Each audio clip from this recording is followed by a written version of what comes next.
going live at an unusual time of night. It's about 9:10 on Sunday.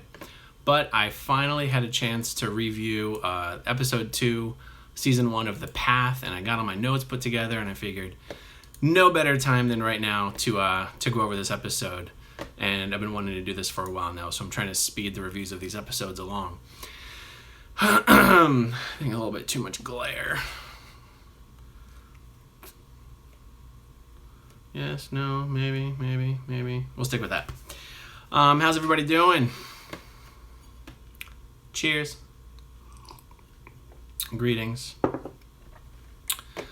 Man, I made a lot of notes for this episode. I find myself as the episode goes along going, God, I just wish there wasn't so much in this show that related to Scientology so I wouldn't have to do such a long video about the episode.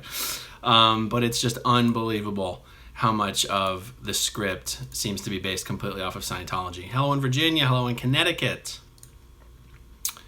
Cheers in Virginia. All right, so before we get started, I'm once again going to attempt to find the link so I can tweet it. Hello in South Carolina. Hello in New Jersey.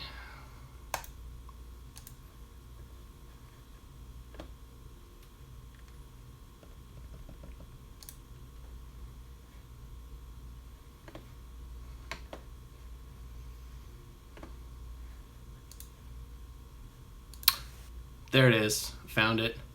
I've totally figured it out now. Hello in Ohio. Hello in New York. Hello in Texas. Oh, boom. I've totally got it. There's the live chat. All right. Finally got this figured out. Okay, I'll put the live chat over here. Hello in Spokane. I flew into Spokane a couple months ago. Hey, in Tampa. And let's do a little tweety.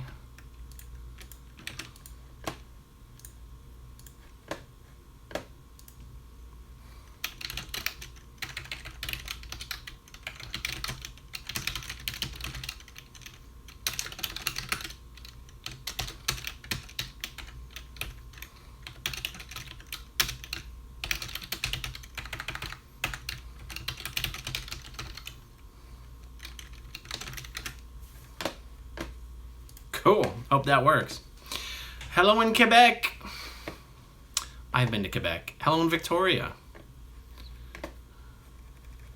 All right, let's make sure that link works. Sweet. Looks like it works to me. All right, let's get started. Hello in Tel Aviv. I want to go to Israel so bad. I have Jewish heritage. I call myself an honorary Jew, and I think it sounds like I'm kidding when I say that, but it's because my name, if my mom's name weren't in my last name, my name would be Levin, which is about as Jewish of a name as you could get. My grandfather was raised Jewish. None of the women in my family were raised Jewish. In fact, my great-grandfather was a German Jew.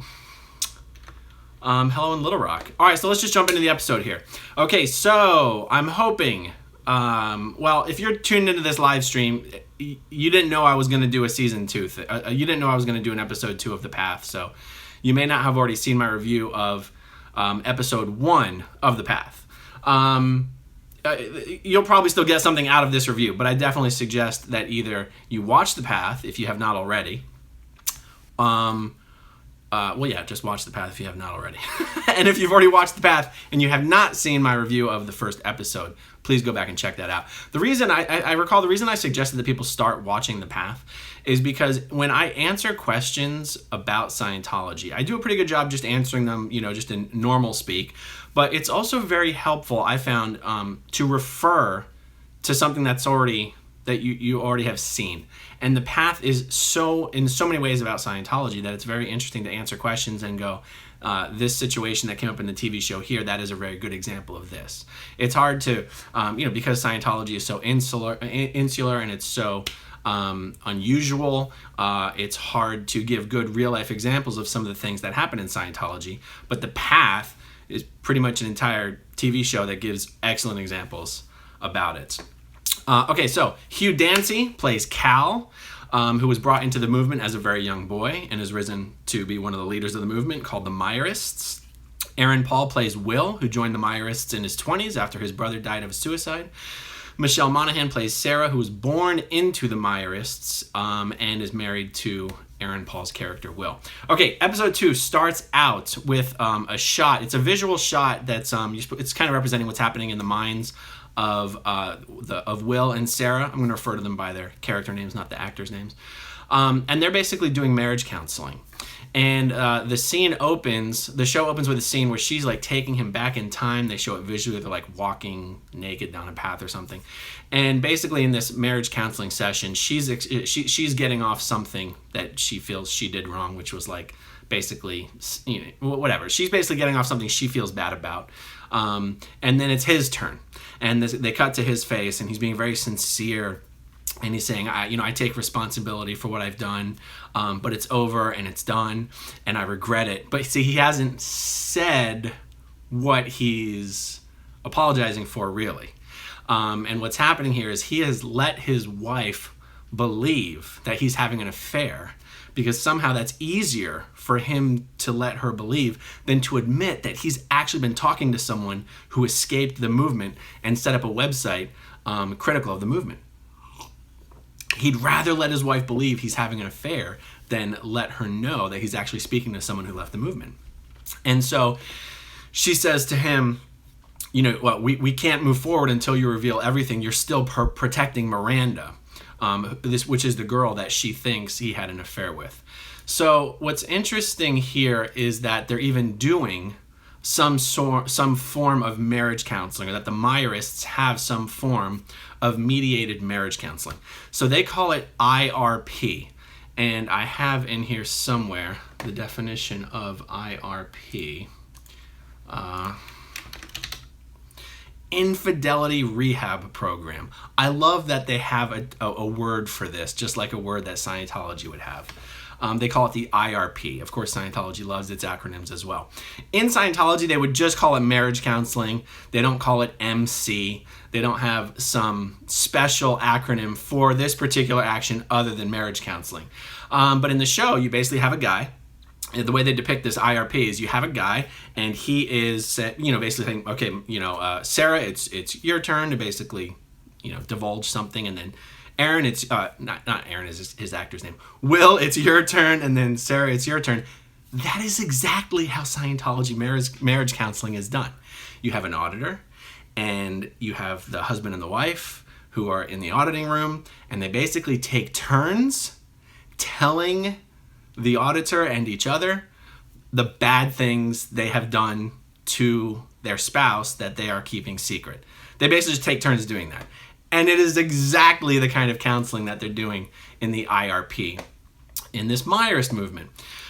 Okay, so because in the marriage counseling session, Will, Aaron Paul's character, he's not really flowing with it. He's not really wanting to divulge details. He's not really wanting to take responsibility. He's not really wanting to dwell on this. The counselor recommends that he does 14 days in-house. Now, in-house in the show is basically you're locked in kind of a prison room for, well, in this case, 14 days. There's a cot, there's a sink, there's a toilet, and you're not allowed to leave. And you're subjected to intense, long hours of interrogation. This is a combination. This is not how marriage counseling is done in Scientology.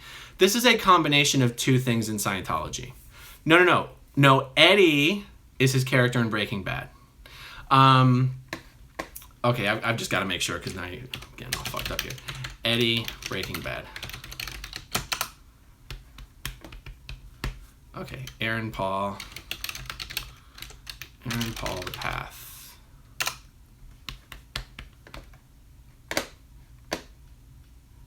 Oh no, it is Eddie.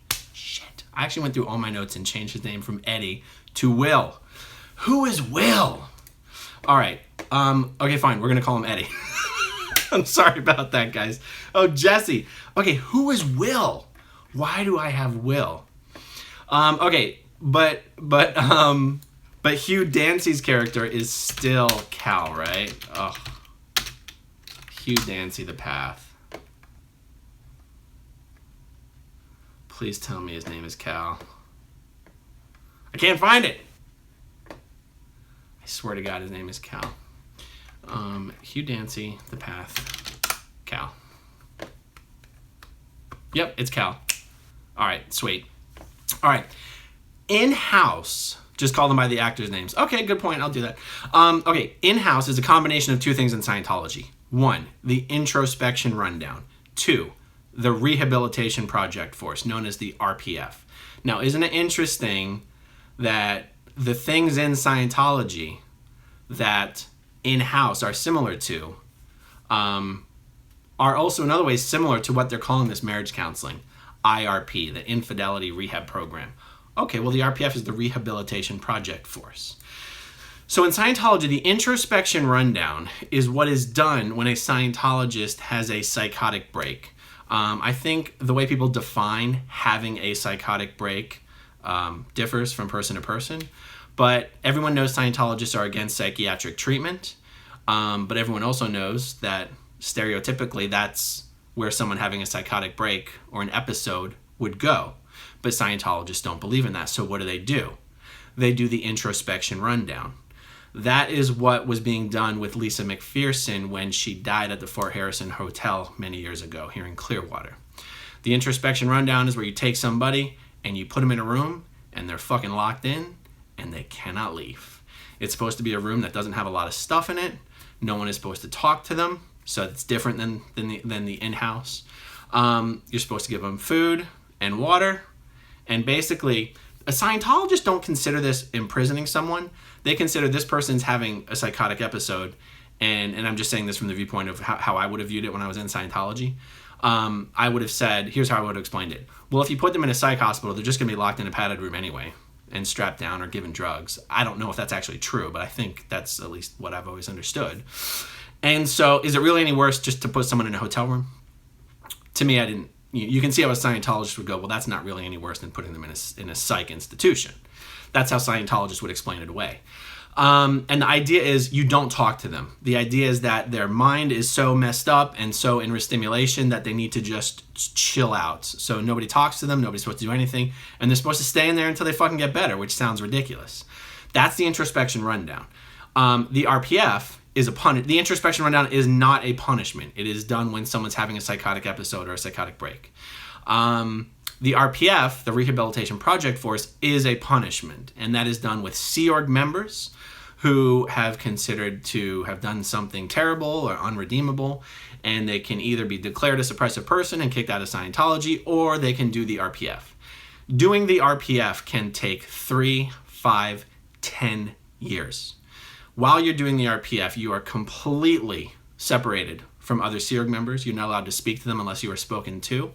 You have to call them sir if they do speak to you. You have to run everywhere you go. You do 5 hours of hard labor a day and 5 hours of enhancement, or there's a special word they used in the RPF for it, but I can't remember what it is. Enhancement means doing Scientology auditing. So they do Scientology auditing 5 hours a day, and they do hard labor 5 hours a day for up to 10 years. I know many people who have done the RPF. The RPF is not a secret in the Sea Org. It's not some big old thing no one talks about. It's widely known. It's not a thing. It's not something Sea Org members are ashamed to exist. It's not something they try to hide. It's very out in the open. But you can see how in-house is really the way they're demonstrating this thing is a combination of the introspection rundown and the RPF, because in-house is being done as a punishment. That's similar to the RPF.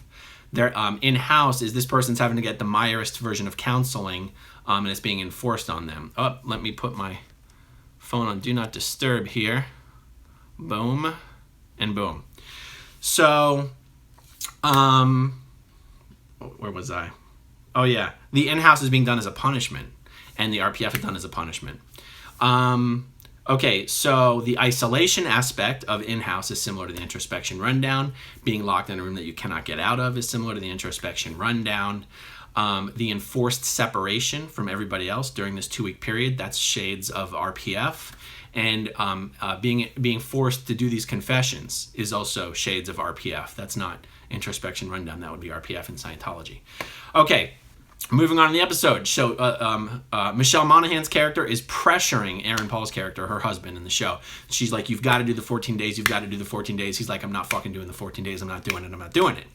And they never really tell us what's going to happen if he doesn't do it. I had been assuming he was going to get kicked out of the movement if he didn't do it, but they don't say that. I think they kind of imply, but they don't say it. And she said to him, if you really love us, you'll do the 14 days. And let's see. Let's look over my notes here. So eventually he agrees to do it because he doesn't want to lose his wife and his kids. But at first he is refusing. And it's funny because he's refusing, but then he's still like with his wife, and she's not like, during the period where he's refusing, it's not like she's saying, well, I guess you don't want to be with us.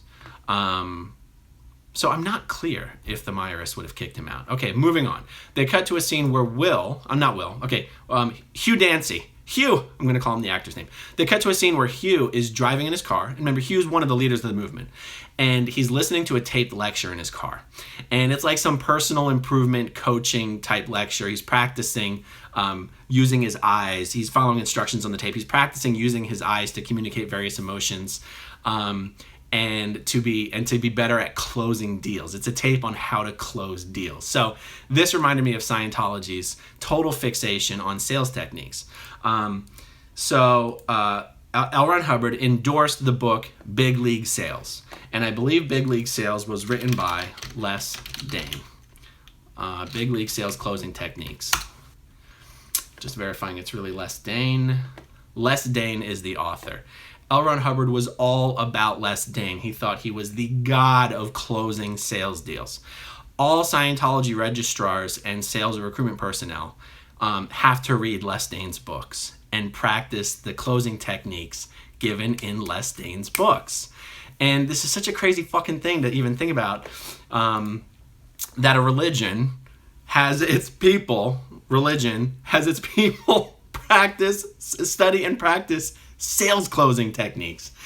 And funny story, then who's Les Stroud? There's another author that I was thinking of, Les Stroud, and I wonder if he was a co-author with Les Dane. Les Stroud, no, I guess I'm just getting it all mixed up. Fine, forget it. So the Flag Service Organization, which is the big Church of Scientology here in Clearwater, they make more money than any other Scientology in the world, $2 to $4 million a week. And back in the day, in the 80s, I believe it was, they hired Les Dane to come and give sales training seminars at Flag. And if you know anything about Scientology, then you probably know that they are very, very literal on the written works of L. Ron Hubbard, and to alter them is a huge crime. And because L. Ron Hubbard had endorsed Les Dane, I'm gonna make sure, Les Dane, right? Les Dane, hold on. Yes, Les Dane. Because L. Ron Hubbard had endorsed Les Dane's books, Scientologists would read his books with the same fervor and literalness that they read LRH books. So by the time, but you know, normal people in the normal world aren't like totally married to the literal words. It's okay for things to change and evolve over time.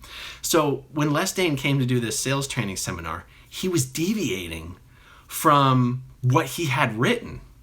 And I was speaking to this one gentleman who had the post of cramming officer at Flag at that time. And a cramming officer is someone who corrects people when they've done things wrong.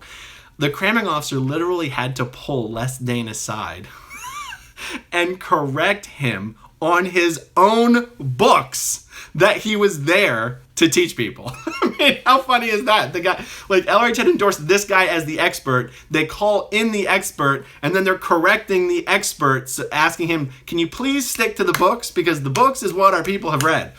So that's a funny little story.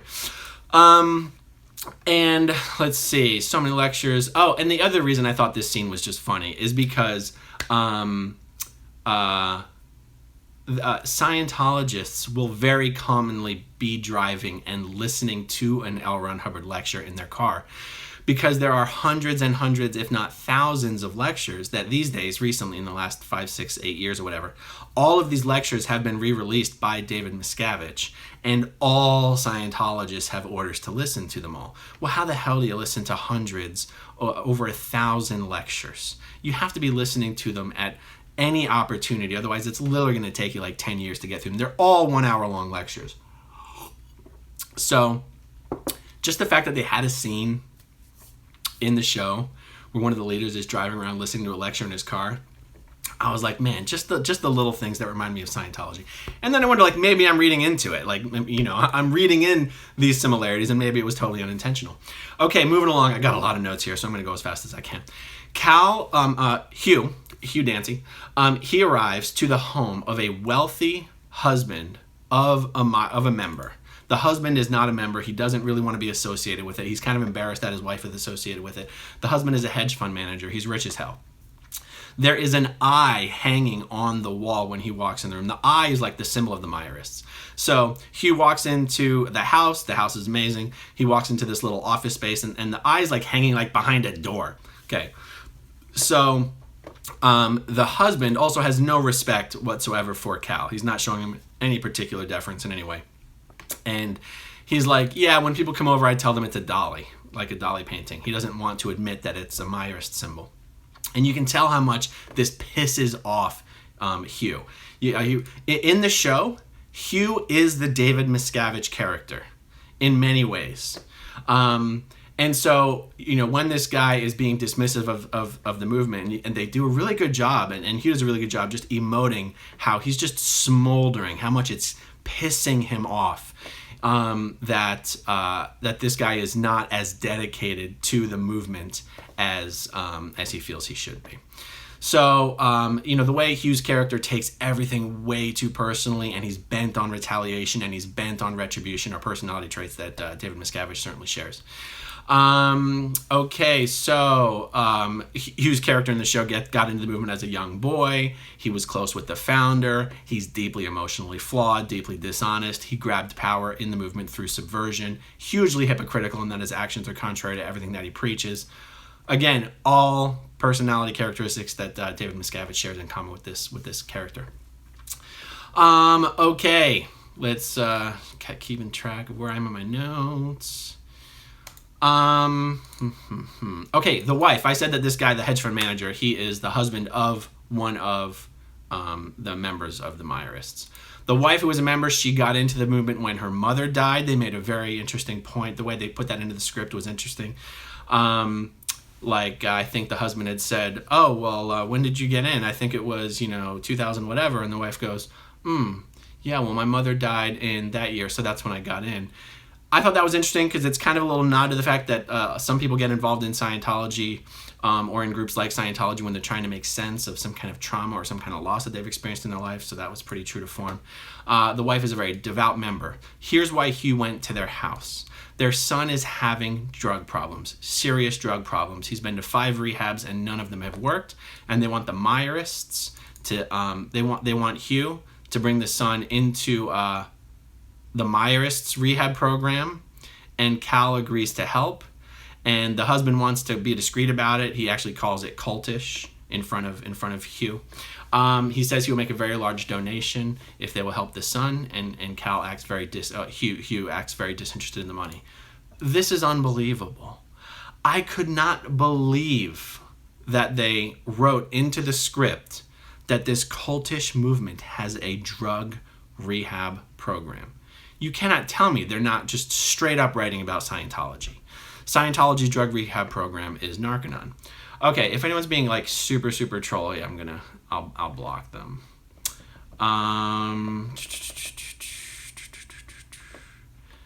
If there's anyone being super trolly and I haven't seen it, just throw up their little name on here and I'll block them or whatever. Okay. Narconon, more people get into Scientology through Narconon than probably any other route into Scientology. There are 2, I'll say, funnels that send more people to Scientology than anything else. One is the Narconon, and 2 is the World Institute of Scientology Enterprises, WISE, the business consulting arm of Scientology. I haven't blocked anybody yet, so if there's someone specifically that needs blocked, just shout it out. The Narconon program is, here's how they get into Scientology. First of all, the entire program is based on Scientology. It's based on the sauna, sweat out, purification rundown program, which is basically just vitamins and light cardio exercise and lots of sauna. It has no scientific basis in any way, shape, or form. Large doses of niacin have been proven in huge long-term studies to increase mortality rates. That means increased death rates. But it can be an effective program to get people off of drugs. There are many rehab programs out there. They all have high failure rates. Narconon, someone else would have to double check the stats for me. I do not know for a fact that Narconon is statistically worse than any of the other drug programs out there. So I wouldn't credit its success with the fact that it's based on Scientology techniques. I would just say that whatever you want to attribute the success to, even if it's just having a support group, and the program lasts for months, by the way. When someone gets off of drugs and they finish the Narconon program, they're then encouraged to join staff, as long as they've pretty much kept their nose clean while they were doing the program. Mosquito! They're encouraged to join staff at the Narconon. Once you join staff at the Narconon, you're pretty much fair game for Scientology recruitment. And so a lot of these guys end up joining Scientology. Okay, cut to another scene. Hawk. So Hawk is the son of Michelle Monaghan and Aaron Paul. He looks exactly like a young Heath Ledger. The scene is he meets a girl at school. The school is asking him about whether it's true that his movement brought people back to their complex from the tornado disaster scene that we saw in episode 1. She says that's great. She invites him over to her house. He says something like, I'm not allowed over to your house. She's like, oh, you can only hang out with girls who are in your cult. She actually says that to him. Oh, you can only hang out with girls that are in your cult. He says, no, it's not a cult. And she goes, oh, whatever, religion. And he says, no, it's not a religion. It's a movement. So this, to me, reflected my experience with Scientology. It wasn't until relatively recently that Scientologists got to stick up their ass about calling Scientology religion, or at least pretending that they are very religious. You would never hear a Scientologist say, don't attack my religion. Even in the early books that Elvin Hubbard wrote about Scientology, he says, we want nothing to do with religion. Scientologists are not very religious people. We can get to a whole other video about whether the arguments for calling Scientology religion and the arguments against calling Scientology religion. But the fact that Hawk's character, or Hawk is the character, I actually don't know the actor's name, the fact that he is rejecting the idea that they are a religion or are a cult, I was like, well, that's interesting. He doesn't want it to be a religion. He doesn't want it to be about faith. He doesn't want it to be about belief. He wants it to be about just actions and real world things that you do to make things better. And there's other things that are said later in the episode that also continue to reflect that. Cut to a dinner scene. They refer to this girl from school. I think her name is Ashley. Her character's name is Ashley. I don't know the actress's name. And they call her an IS. They refer to her as an IS. Now there's actually a website that gives the definitions for all the terms in the Path, and I'm going to put a link to that website in the description of this video when it's finalized. IS stands for ignorant systemite or systemite. I actually tried to find just a straight definition for systemite or systemite online, and I could not do it. There was only like Urban Dictionary definitions, or there was some business definitions. I actually just couldn't find one. So in the comments section below, if someone has a great definition for systemite or systemite, I don't even know how to pronounce it, please let me know.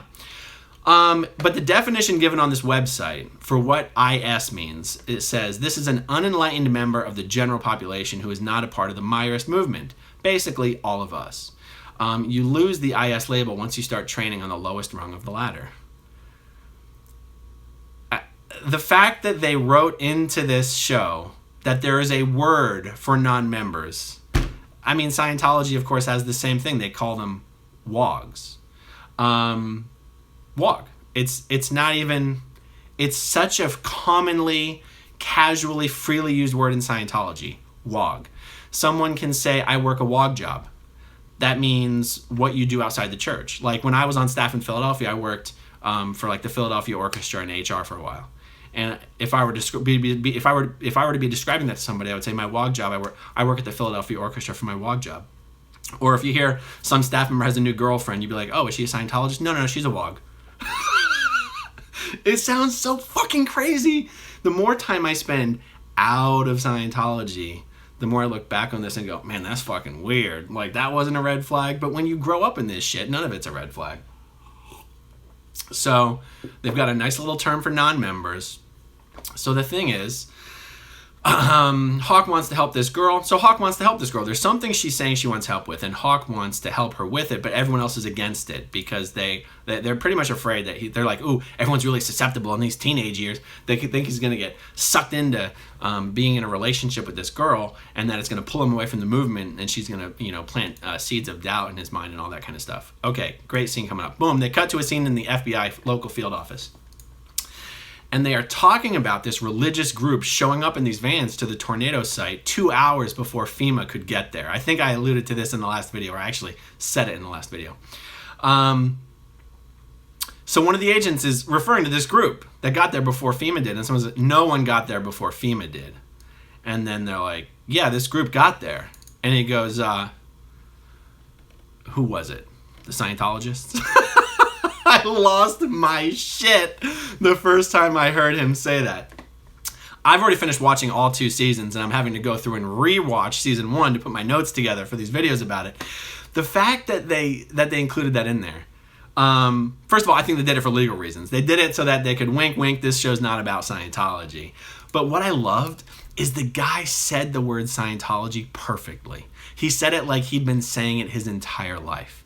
I know most people wouldn't know the difference, but people usually overemphasize the word Scientology in a way that makes them sound ridiculous. Scientology. And when a news anchor says the word Scientology, they never say it right. They never say it like they're comfortable saying the word. And the guy in the show just said it perfectly. And it's little things like that that make me go, my God, the consulting on this show is freaking amazing. Again, I could be reading too much into it, but that's what I take out of it. Okay, so let's see.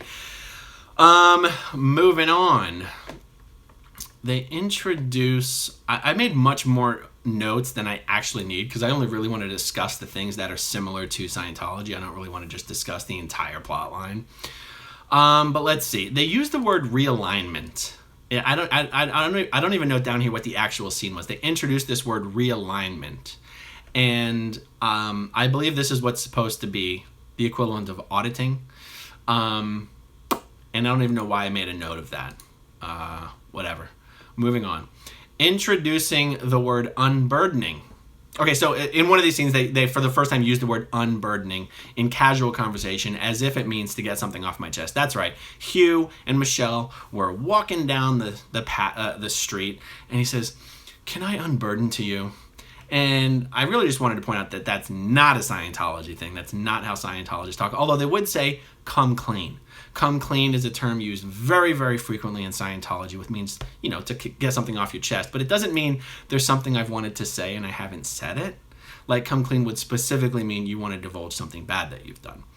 But unburdening is a concept that's associated with grade 2 of the Scientology bridge. And grade 2, I think I had a whole bunch of web pages open with descriptions from grade 2, but let's see, I think I might have typed it all out here. So grade 2 is the major section of the bridge where you're supposed to specifically focus for dozens and dozens and dozens of hours of divulging all the bad things you've done in your life. Now, don't get me wrong. This is something you do in probably most auditing sessions you'll ever do in Scientology, but grade 2 is specifically concentrated. In a normal auditing session, you normally only have to divulge things in the beginning of the session just to sort of get everything all straightened out, and then you move on to what you're actually doing in the auditing session. Grade 2, the entire auditing session is just divulging stuff. And on the Scientology Bridge to Total Freedom, there's a little box that says what you're supposed to get out of doing this auditing action.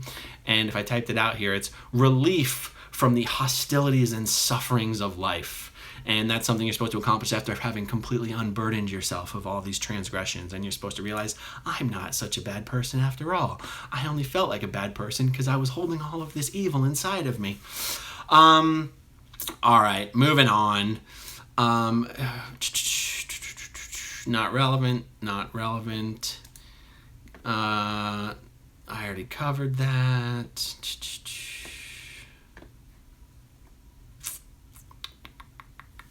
Okay, so there's a scene where Michelle Monaghan's character is talking to Hugh Dancy's character, and they're talking about the trouble that she's been having in her marriage.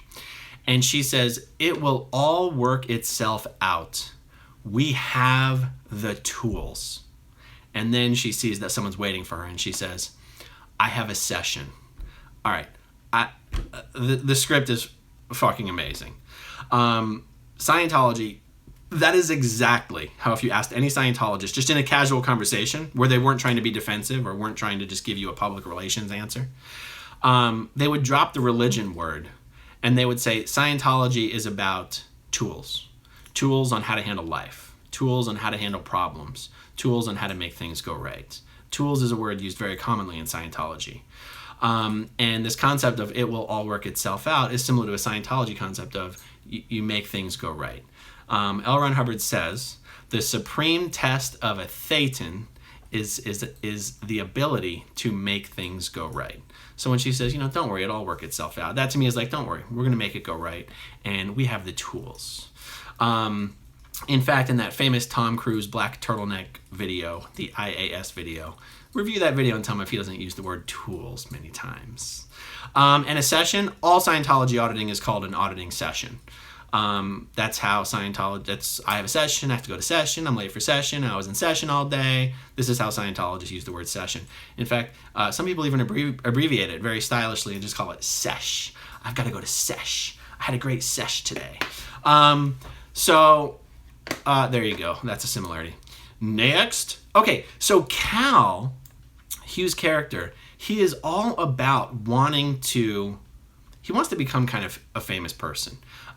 He's hearing whisperings that there's a local news station that wants to do an interview with him, and he's like chomping on the bit to get on TV and do this interview. So Hugh tells Michelle that there's this news program that wants to do a bit about what they did at the tornado thing. So that would be like in Scientology world wanting to do an interview about how wonderful the volunteer ministers are. And she goes, "Well, you're not thinking of doing it." Like, as far as she's concerned, it's totally against the rules to talk to the media, talk to the press. And he's like, "Yeah, I'm totally considering of doing it." And she goes, "What would Steve say?" Now, Steve is the founder of the Myers movement. Scientologists say, what would Ron do? She goes, "What would Steve say?" This whole scene reminded me of the fact that Scientology also has a policy of not talking to the press. When's the last time you saw someone from the Church of Scientology talking to a goddamn reporter? It's been a long ass time. In fact, Tommy Davis was the last person to do it, and he fucked it up so bad. They kicked his ass out of the Sea Org, and no one's been allowed to do it since. They didn't kick him out. They were going to RPF him, and then he blew, and then he never went back. Just try to find the last time a representative in the United States, Australia doesn't count, a representative in the United States spoke on television to a member of the press. Monique Yingling does not count because she is not a frickin' Scientologist. She's a non-Scientologist lawyer. She does not count. Scientology characterizes the media as merchants of chaos and merchants of fear. They are in the business of buying and selling fear and disinformation. And L. Ron Hubbard spoke extensively about how the newspaper editors already have their story written before they ever even talk to you. They're just you're only doing them a favor by going on camera with them. You're lending credibility to their story, and so therefore you should not do that. Mike Rinder was the last Scientology spokesperson who actually did appear on camera, would regularly appear on camera, and did actually do a great job. At least doing his job in, defending and representing Scientology. It's hard to defend the indefensible, but he did a good job in his job. In his job, he did a good job. Yeah, Tommy Davis is not in the Sea Org anymore. Tommy Davis and his wife Jessica both had blown. Blow means to escape. It means to leave without permission, to make a run for it. Tommy had blown at least 3 times and been recovered. So the most recent time when he's like, they were going to RPF him, he's like, "I'm not doing the RPF." And so they left. And they're still Scientologists, even though they're getting a divorce. Tommy Davis hates David Miscavige, but he sucks David Miscavige's balls anyway because he's terrified of his life being blown up. All of Tommy's connections in life relate to the Church of Scientology and Tom Cruise. Even James Packer, Tommy knows James Packer through Tom Cruise. Which all happened while Tommy was working for the church. So anyhow, I'll move on. Um, moving on. Okay. In the review I did of the first episode, I mentioned this new girl. Her name is Mary. She's supposed to be kind of hot, but in the show she's not hot at all, but she's supposed to be like kind of the new cute girl. Michelle asks, I don't know the actress's name, so I'm just going to call her Mary. Michelle asks Mary, are you going to go out with the novices later? Now, I had to go look up on the website what novice means in the Myerist movement, but whatever. She goes, yeah, I want to join. Mary's character goes, yes, I want to join, or whatever. She says that. I want to join, or whatever. Like, I don't know what you guys need me to do, but whatever you want to do, I want to do it. Now, this comment, and anyway, what's about to happen gives us our first real explanation for the fact that there's a difference within the Myerist organization between, like, the people that work for the movement and the people who are just members of the movement. This is the first time they're introducing the concept that there's a differentiation here, which is cool because Scientology, of course, has that same differentiation. Michelle's character, Michelle, the actress, says, well, you have to commit to 500 hours of community service and do first rung workshops, and then you can take your vows, or you can choose to incorporate our practices into your daily life in the real world and study our texts and go to the workshops. But you have to believe that this is your path to take your vows. I didn't notice this the first time I watched this show. So the second time I watched it, I was like, oh, damn, they've got staff in public. And I guess that makes sense because the people who are staff members must be the guys who are living in the compound. And I think why I got this confused is because people like Mary are already living in the compound and she hasn't taken her vows. So I'm like, well, what the hell's going on here? And then I was reminded that the reason Mary is on the compound is because she was one of the people that was rescued from the tornado site and brought there. So she's just being brought there for the time being. She's not like a official Myerist yet. And that's why we had this wife who had the hedge fund manager who lived in a big giant mansion out in the real world, and she was a Myerist. And then you also have these people that live on the compounds. So, and it seems like the people that take their vows and live on the compound, those guys can climb the ladder, and the normal Myerists who live out in the real world can also climb the ladder. Scientology has this same thing, except in Scientology, it's only the Sea Org members that would do something similar to taking a vow. You're basically committing to work for the movement for the rest of your life, and then you live in Sea Org-owned apartments. And, you know, the Sea Org provides your room and your board and your uniforms and whatever. People often wonder how Sea Org members can survive making $50 a week. It's because they don't have to buy anything except for they do still have to buy soap and shampoo and shit and socks and t-shirts. The Sea Org doesn't actually provide that stuff, believe it or not.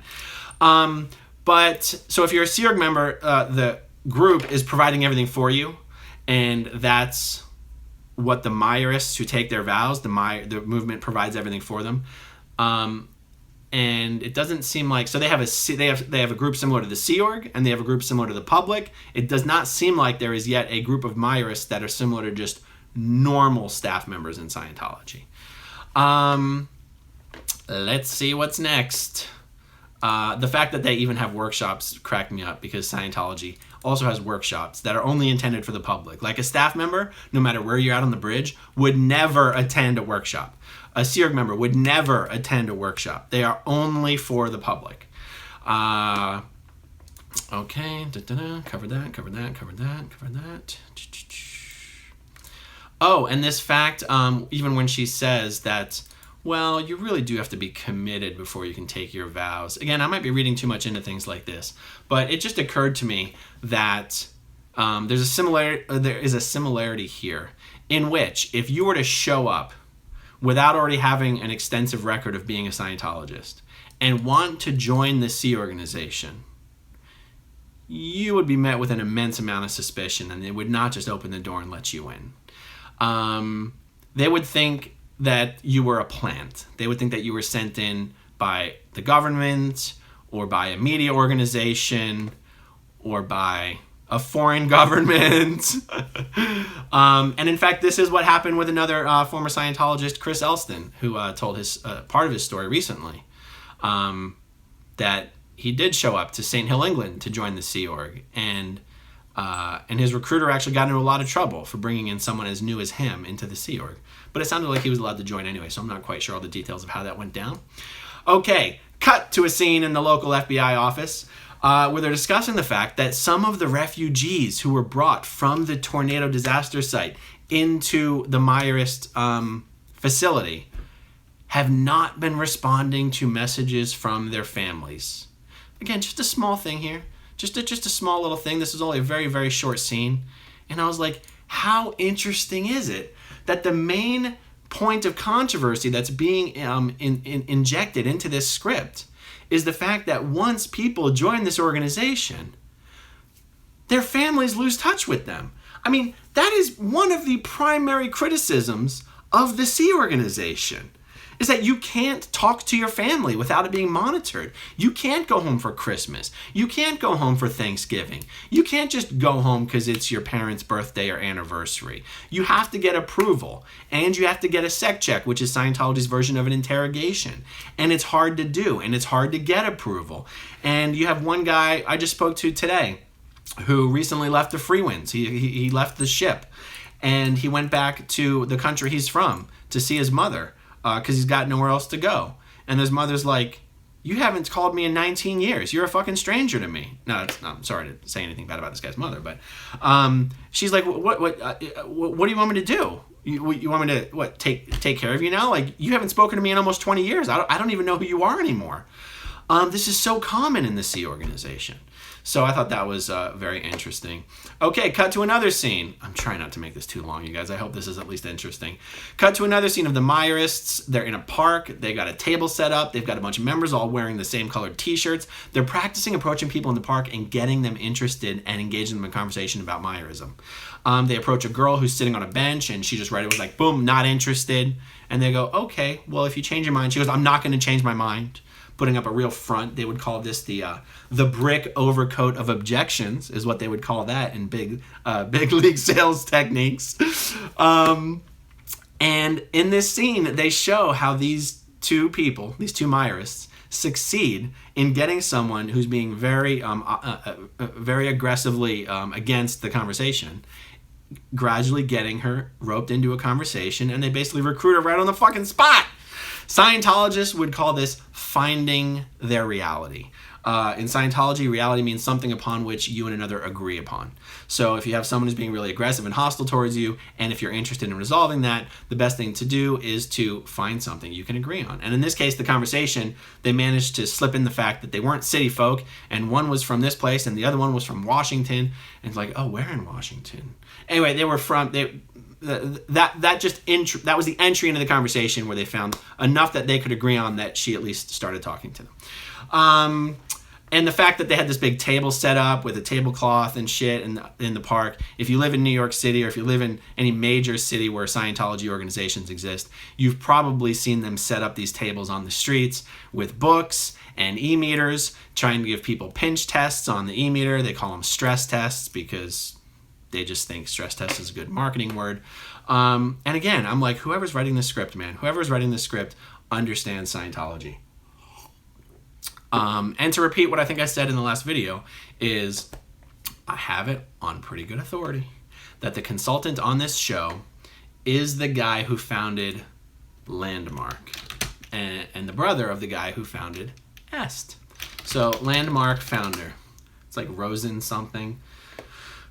Well, Werner Erhard is the founder of Est, but who's his brother?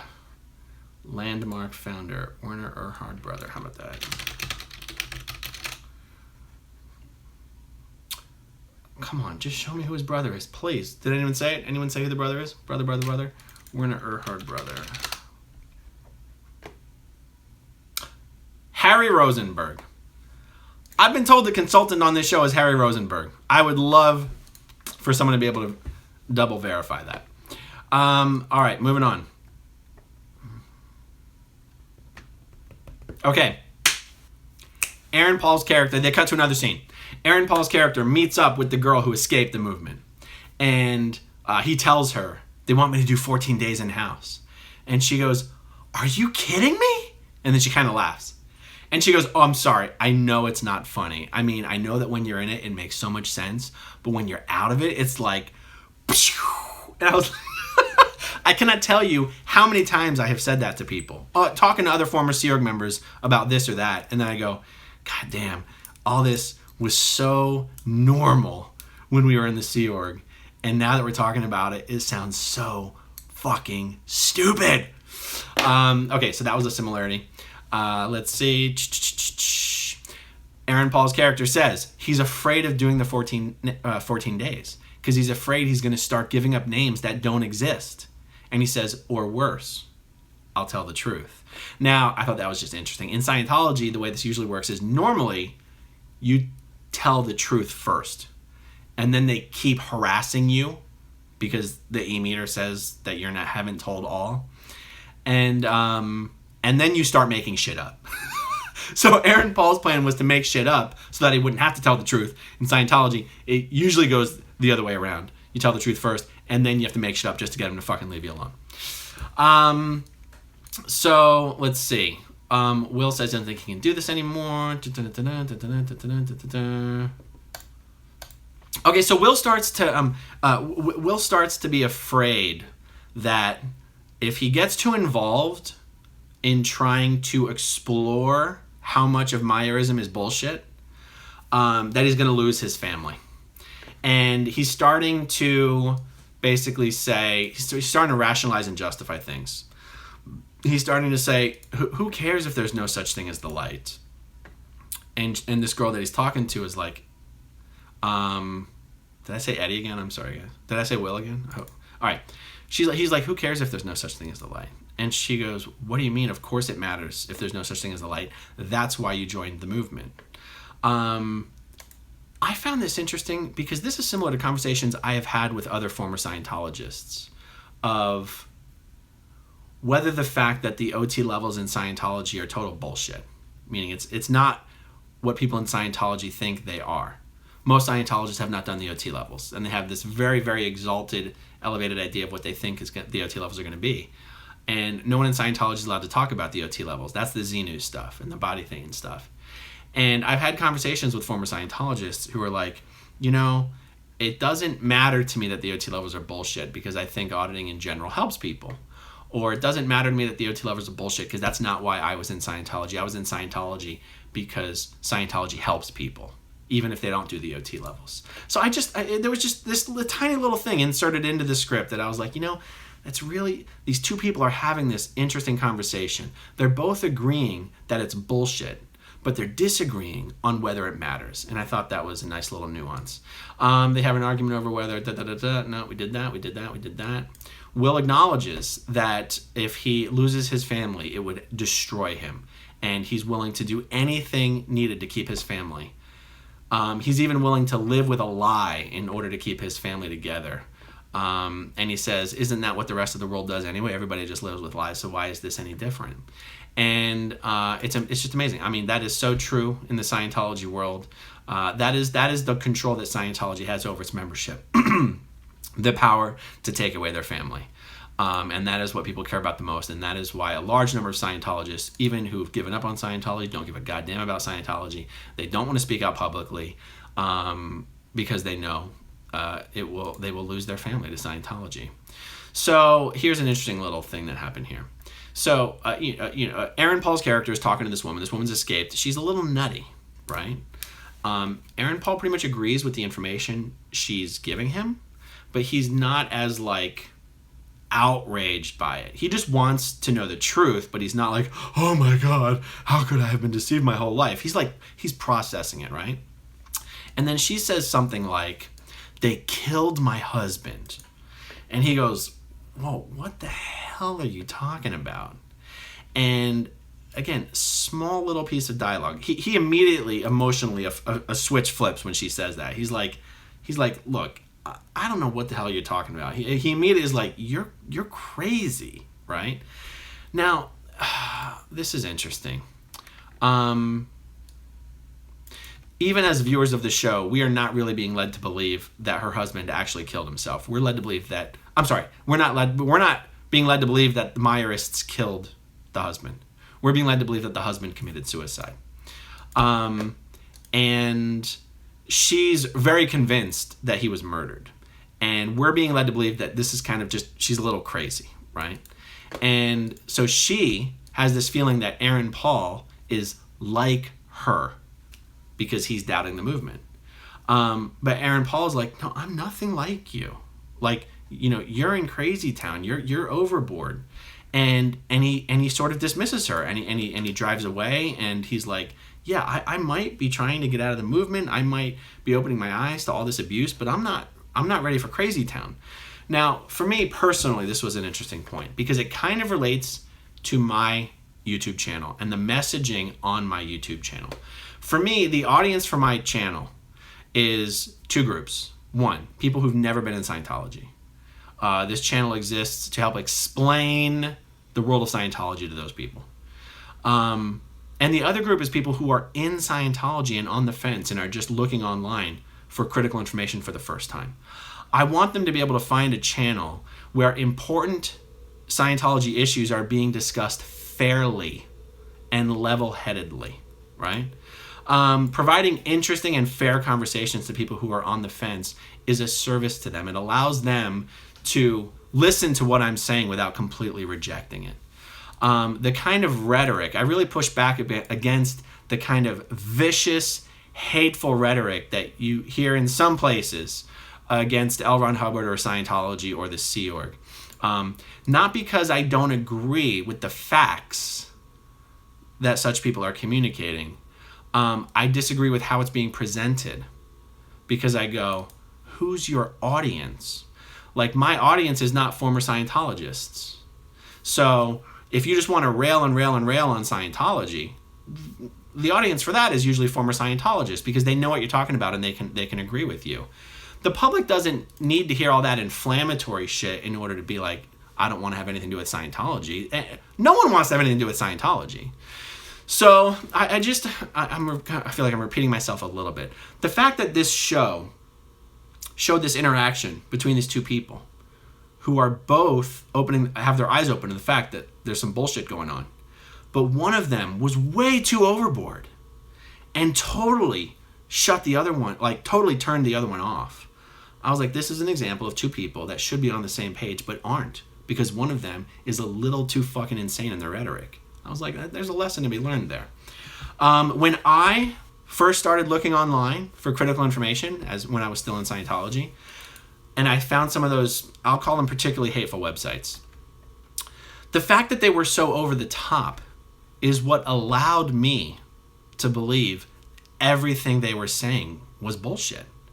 Because they're over the top, because there was so much exaggeration in what they had to say, it's what allowed me to go, well, these guys don't know what they're talking about. They're just talking out their ass. I didn't conclude that they were just being emotional. I concluded that they were lying. That is why I take the approach that I do. There's enough wrong with Scientology just talking about it normally that the exaggeration and the hyperbole is not necessary, and that's why I don't engage in it. Okay, moving on. I did not intend this video to take an hour. Let's see how much more I have to go. Oh boy, no, it's way too much. Oh my God, it's way too much. All right, we're gonna have to do this one in two parts, guys. I just don't want to subject people to more than an hour. Okay, that being said, I am now going to look over the question thing here and see if there's anything that jumps out at me. There is no website that I read that influenced me against Scientology other than the St. Petersburg Times Truth Rundown article. For me, boom, that was it. That was the first thing. Then Jason Begay's interview was big. One of those might have come before the other. I can't recall. And then Marty Rathman's blog. Ironic, I know, because now he's a church shill again. Marty Rathman's blog, Mike Rinder's blog, the St. Pete Times, and Jason Begay's interview is what did it for me. Let's see what else we got. Things like clambake dot whatever. Calling Scientologists clams is just like using the N-word. Like, no one's gonna go to clambake dot whatever and read fucking anything and give a shit about it. ESMB is a very helpful site, but the threads that you see on there, those threads are useful for Scientology watchers and former Scientologists. Those threads are not useful for people who are in Scientology and starting to explore the internet for Scientology information for the first time. Angry Gay Pope is someone that I despise his approach, and I have told him so. I have told Angry Gay Pope, I said, all you're doing is, any Scientologist that watches your videos, you're reinforcing to them that everything they're told about gay people is totally true. And I'm mentioning the gay aspect because, he's very openly and flamboyantly gay, and Scientologists are already told terrible things about gay people, and Angry Gay Pope does nothing but harass and belittle and literally harass Scientologists. I said, you're doing yourself a disservice, man. You're doing a disservice to anyone who's trying to bring attention to this. You are just making it so that Scientologists believe everything they're being told is true. You're not fucking helping anybody. That's what I've said. Now, at the same time, if you want to say that the fact that he was one of the early guys who was even working to expose Scientology online, you want to give him credit for that, I would give him credit for that. But his approach, I just don't find it helpful. Moving on.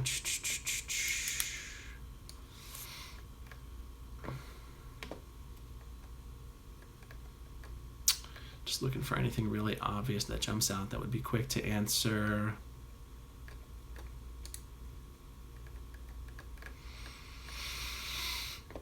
Oh, I do want to say again, if anyone is from, was in the Mormon Church or the Jehovah's Witnesses or any other high control group, I would love to hear in the comments what similarities you see in this TV show to the organizations that you are a part of. Like details, though. I love the details. I love hearing specific stories.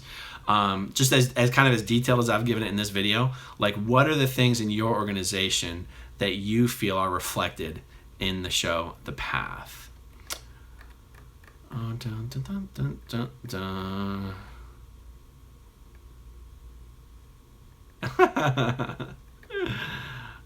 Funny comments. All right.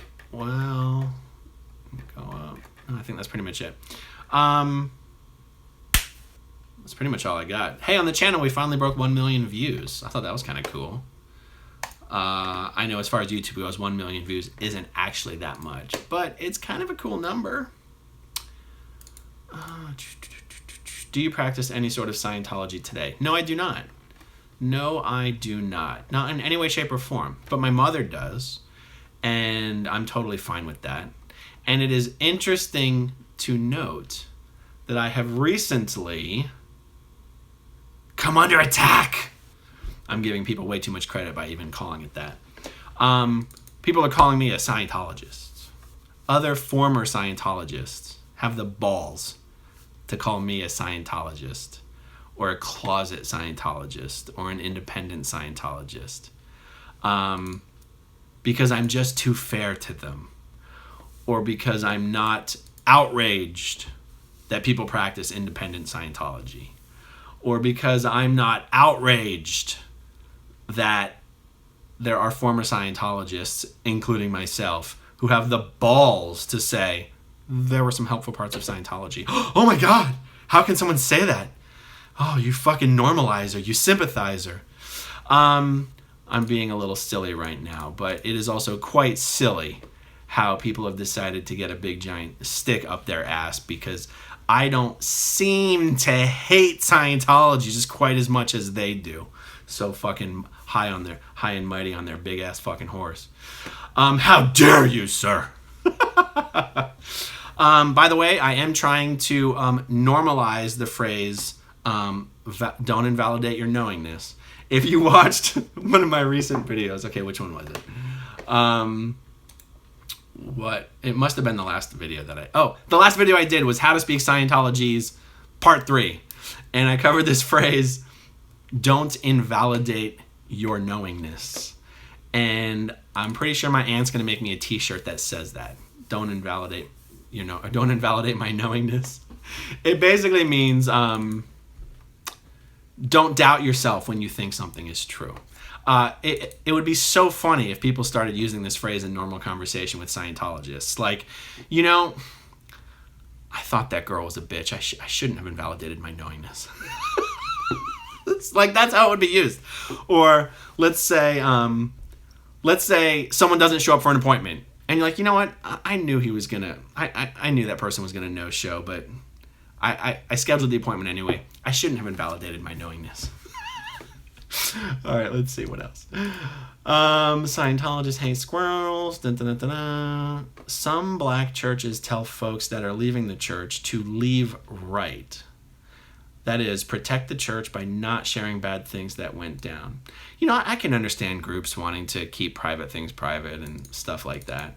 The question is, I bet those black churches aren't having people sign legal affidavits claiming that the church is not responsible for any non-optimum conditions this person is experiencing.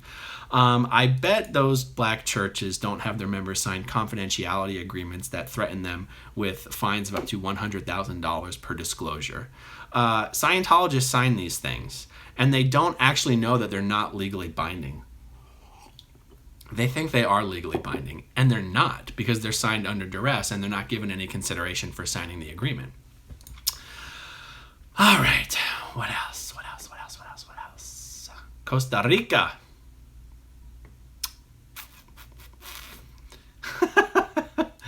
Oh, just looking at some funny ones here. What is the other one? My aunt's making me another t-shirt. Don't make me use my tone 40 on you. Now, a Scientologist would never actually say that, but if a Scientologist were going to say something like that, that is how they would say it. And I'm like, you know what? There's no faster way to find out if someone around you is a Scientologist than wearing a t-shirt that says, don't make me use my tone 40 on you. You're like, people are either going to have if you get any inkling of recognition in the eyes of anyone, they're a Scientologist. All right, guys, that's it for now. I'm definitely going to do a few of these this week. I keep saying that all the time, but I actually have the time this week, and I am going to do it. All right, guys, have a good night. Talk to you soon.